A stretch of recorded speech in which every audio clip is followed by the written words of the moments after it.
大家好，今日係2025年嘅7月22日。今日講下電影，有一種講法咧就話咧，電影比現實更荒謬啊！咁所以呢個就係電影吸引之處。我哋可以入場睇啦，喪屍睇吸血鬼睇啲總統候選人互相廝殺，睇飢餓遊戲，睇魷魚遊戲。現實生活咧見唔到嘅嘢，電影就可以滿足到我哋嘅獵奇。但係當一個社會咧，如果係現實比電影更荒謬咧，呢個電影行業就會式微嘅咯。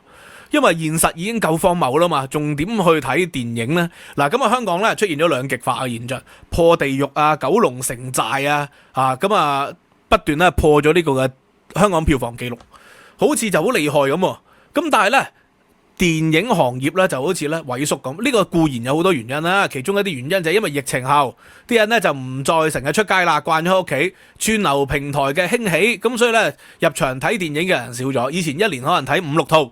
而家一年睇1、2套，咁集中咗1、2套票房咪爆咗上嚟咯。但係整個電影行業就瓜咗柴，戲院啊執笠。咁呢個固然係一個原因啦。其實我咧整體嚟講可以分析兩個原因嘅。第一個原因咧就係大嘅電影商，咁佢哋咧梗係要考慮大陸嘅市場嘅。有啲人話香港嘅人口好少啊，得嗰幾百萬人，點樣滿足個市場？喂，香港自有電影業以嚟。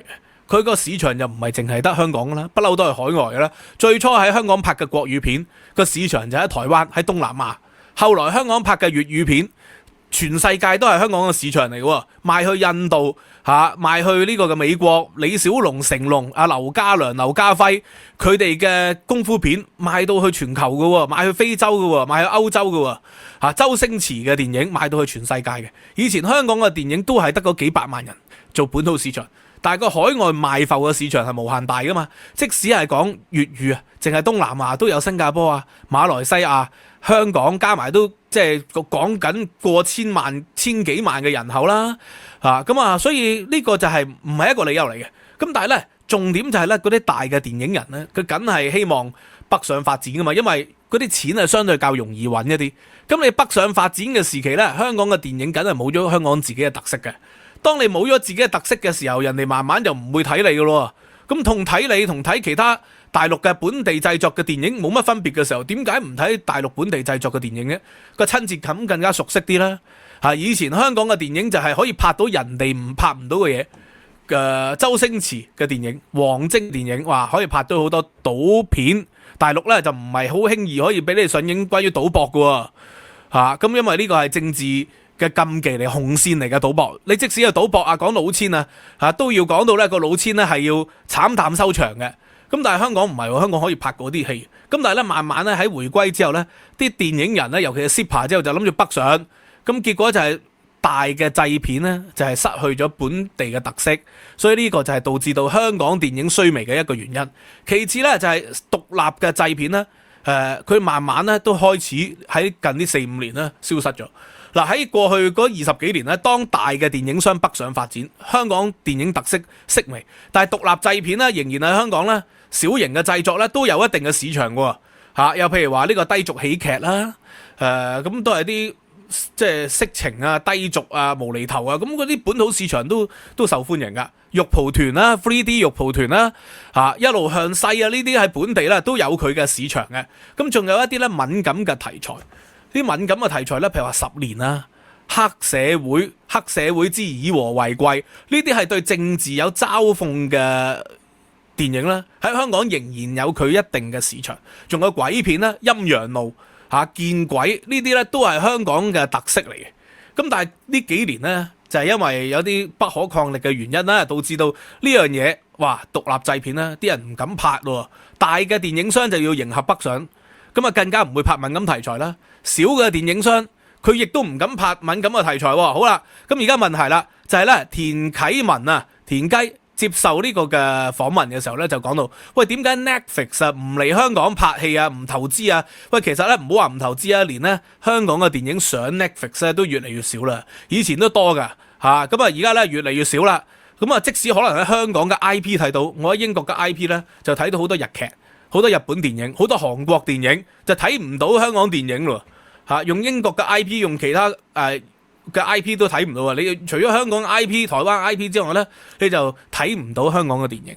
咁田啟文就解釋啦，佢話：喂，係人哋嫌你煩啊，唔係冇傾過噶，同 Netflix 有傾過噶，好多人就係嫌你煩啊。邊個煩啊？佢話你又唔係拍電影嗰個，又唔係觀眾，但係佢又有出聲喎。咁嗰啲串流平台就話：唉，唔好煩啦，尼哥傑曼套戲都係香港拍㗎，都唔係香港上，唔好煩啊，就係咁簡單。咁呢個就係講到香港嘅社會現象咯。即係咧，你電影嘅創作自由係一個令到獨立製片能夠生存一個基礎嚟。嗱，大陸佢拍佢就冇創作自由，但係因為大陸咧限制到外國嘅影片入嚟。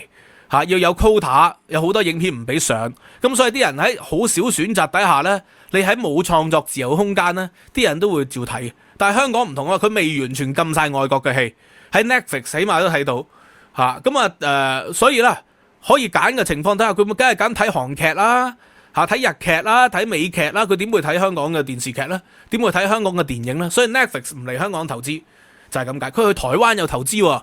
霍士喺台灣有投資 ，Netflix 喺台灣有投資，人哋係拍到嗰啲題材，香港係拍唔到嘅。咁我哋咧就比較下啦 ，Netflix 咧投資得最犀利嘅，梗係韓國電影、韓國電視劇啦。香港電影咧嗰啲題材係冇可能係媲美到嘅。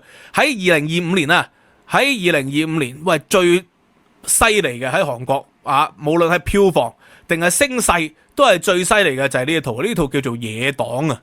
喂，呢個香港啦，以前係拍到嘅，而家拍唔到啊！呢啲題材，野黨梗係講吸毒販毒嘅，去打擊毒品嘅。咁但係呢啲好平常啦，香港都有掃毒啦，香港都有金手指啦，都有啲犯罪電影啦，係咪？咁但係唔係喎，香港嗰啲掃毒跛豪而家不斷拍嚟拍去，九龍城寨都係講港英時期嘅腐敗。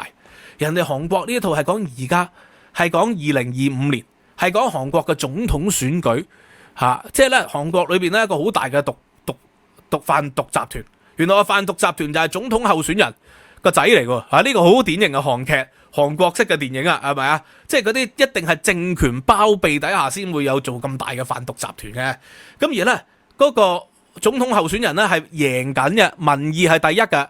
喂，佢真係收買咗個檢察官、首席檢察長，係同呢個嘅總統候選人同埋總統候選人嘅仔，以及黑幫勾結，呢個叫野黨啊！呢套戲。即係咧，香港係拍唔到喎，你香港要咁樣寫喎，要係寫特首個仔係原來係即係呢個嘅和聯勝嘅話事人嘅合夥人嚟嘅，哇！咁你真係犀利啊！原來背後仲有律政司係包庇嘅而背後咧仲可能涉及到咧北京嘅資金喎喺北京咧中南海嘅高層咧係受益嘅喎，而最後咧係俾一個小混混同埋檢察官同埋呢個嘅警察，一個低級嘅警察係破咗喎，利用傳媒嘅方法，利用公權力去破獲咗呢個最大嘅販毒集團。你香港拍唔拍到啊？拍到上唔上映到啊？上映到你翻唔翻到大陸啊？翻唔到大陸大嘅製片，佢梗係唔會投資啦。小嘅獨立製片投資咗唔俾上，分分鐘咧唔俾上都算啦，仲話你影射中央喎。諷刺中央會唔會違反咗啲即係不可抗力嘅因素上唔到架，仲可能有牢獄之災喎。Netflix 點會同你合作拍呢啲戲啊？係咪啊？獨立製片又唔拍，大電影商唔拍 Netflix 串流平台迪士尼 Fox 唔會同你投資。喂，呢個梗係必然噶啦。尼哥傑曼嗰套戲喺香港拍攝嘅，咁咧裏邊其實係講家庭關係嘅，咁但係咧只係涉及到香港2014年嘅呢個嘅示威運動雨傘運動，咁結果喺香港咧上唔到，上唔到佢嘅串流平台，咁人哋點會過嚟拍啫？係咪啊？咁冇咗創作自由，冇咗呢個言論空間，小嘅電影商咧係唔會嚟拍嘅。咁所以好多啦，嗰啲理大圍城時代革命憂鬱之島天高地厚喂，呢個香港嗰啲紀錄片上唔到啦。咁然後咧，日本嘅動畫咧，普羅米亞裏邊咧係有啲場景同反送中巧合喎，結果都係被取消嘅，有好多不可抗力嘅因素啦。咁反正香港就係而家咁樣啦。喂，而家再拍一次10年，肯定俾人拉啦，危害國安啊嘛跟住國安法咧個修訂咧，就係電檢署同埋政務司司長以危害國安嘅理由咧，可以撤銷電影嘅放映，最高仲可以判3年嘅監禁同埋100萬嘅罰款。咁所以唔可以怪人哋唔嚟投資㗎喎。以前香港嘅電影可以出到埠，香港嘅電影可以出到埠係因為我哋拍到人哋拍唔到嘅嘢。而家人哋咩題材都拍到，總統候選人、執政黨全部都係壞人，炸咗青瓦台又得，講青瓦台淪陷又得，講刺殺總統又得。你可唔可以拍一套講刺殺國家主席啊？唔得噶嘛，即刻俾人拉啊嘛，係咪啊？咁所以人哋嘅題材可以咁開闊，以前香港嘅題材可以好開闊。我哋香港以前拍鬼片呢，係小品製作，好出名嘅，好多都好好睇嘅，什麼猛鬼差館啊、鬼掹腳啊、見鬼2、見鬼10，喂呢啲呢係國際知名，僵屍先生系列國際知名，俾人哋係買埋版權嘅。見鬼彭氏兄弟喺外國翻拍嘅英文版。而家香港因為咧要討好大陸市場，所以咧大嘅製片商咧佢哋唔會拍見鬼啊，唔會拍僵屍啊，唔會拍啊。點解上唔到啊？大陸就算上到咧，佢都要成個電影修改埋佢個結局，就話原來見鬼係最後精神疾病嚟嘅，其實成件事咧都係發咗場夢，根本咧就冇真係見鬼。咁邊度好睇啫？你睇完套鬼片，你發覺冇鬼喎，大佬，咁你驚唔驚啊？梗係驚啦嘛！你睇愛情片睇完之後，發覺冇愛情嘅，佢幻想嚟嘅啫。其實佢係思覺失調。佢由始至終咧，Titanic 咧係冇上過船嘅 Jack， 佢只係同阿 Rose 咧喺碼頭側邊咧見咗一面，佢幻想咗成套 Titanic 出嚟，然後 You jump I jump， 其實佢就瞓喺天橋底，然後望住隻狗講 You jump I jump。咁你睇完之後，你會崩潰喎精神。所以香港嘅電影因為咧一個原因，大嘅製片商就會短時急功近利，呢個叫六國論。六國之破滅，非兵不善，戰不利而弊在路秦。咁但係呢個對電影投資者可以理解啊，佢投資嘅啫，佢要賺錢嘅啫，佢唔係同你講理想噶嘛，佢唔係同你講使命噶嘛，佢唔係同你講咩保育本土文化噶嘛，佢咪拍嗰啲合拍片咯，拍掃毒咯，拍反黑咯，佢拍呢啲咯，講個英國人全部都係衰啊，壞到不得了啊，跛豪啊，雷洛啊，咪拍不斷咁翻拍呢啲，唔會拍而家嘅拍巷戰。喂，前幾年國安法前係拍到巷戰，講到警務處處長、副處長嗰啲係即係如何勾心鬥角。而家唔敢再拍，而家拍巷戰都要拍翻90年代，都係英國佬嘅衰，就唔敢拍而家特區政府拍皇家香港警察嘅壞。個原因係點解？因為收緊咗言論空間啊嘛。細嘅獨立製片咧拍唔到，外國人唔會嚟投資，呢個咧就係咧三殺局面啊。大嘅就北上，細嘅拍唔到，西人唔嚟投資咁所以呢個就係香港個縮影。其實金融業咪係咁樣一樣咯。金融業啲人咧就北上，所以我話咧金融業咧香港咧作為金融中心係咪啊？佢其實就係 TVB 化緊啊，呢種叫 TVBization。TVB 又係為咗即係討好原本個市場，又係咁樣嘅又係討好大陸嘅市場，希望嗰啲 TVB 嘅劇喺大陸可以拍到，冇咗香港嘅特色，冇咗我哋原本可以賣埠去全世界嗰個優勢，拍唔到人哋拍唔到嘅戲結果就係我哋拍人哋又拍到嘅，冇特色嘅。韓國人就拍咗好多我哋拍唔到嘅，屍殺半島啊，屍殺列車啊，喂呢啲我哋拍唔到嘅。魷魚遊戲我哋又拍唔到嘅，上流寄生族我哋又拍到，但係人哋已經形成咗成個電影工業啦嘛，咁所以冇得講喎，冇得搞喎，所以香港嘅縮影就係電影嘅縮影，就係 TVB 嘅縮影，整個都係縮影，就係我哋大嗰啲人有實力嗰啲要北上，就放棄咗我哋嘅特色，放棄咗我哋原來嘅優勢，少嘅就係因為呢嗰個空間越嚟越細，佢哋發展唔到出嚟，西人又唔嚟投資，佢驚你煩，驚你好多審查。驚你好多古靈精怪嘅想法，投資咗揾咗個 model 出嚟又話辱華，然後又撤回，又要抵制呢個，又要抵制嗰個，又話呢個係失德藝人，嗰個呢就係呢個咩政治不正確，嗰個唔愛國，最後又上唔到，咁煩，賺錢啫，唔喺你度賺，喺人哋度賺咯。呢個世界唔係淨係得你，唔係圍繞地球轉，你又唔係美國嘅本土大市場即係全世界都要分享你嘅蛋糕，唔係啊嘛。呢個幾百萬人嘅蛋糕，咁所以咧唔好再話香港係幾百萬人，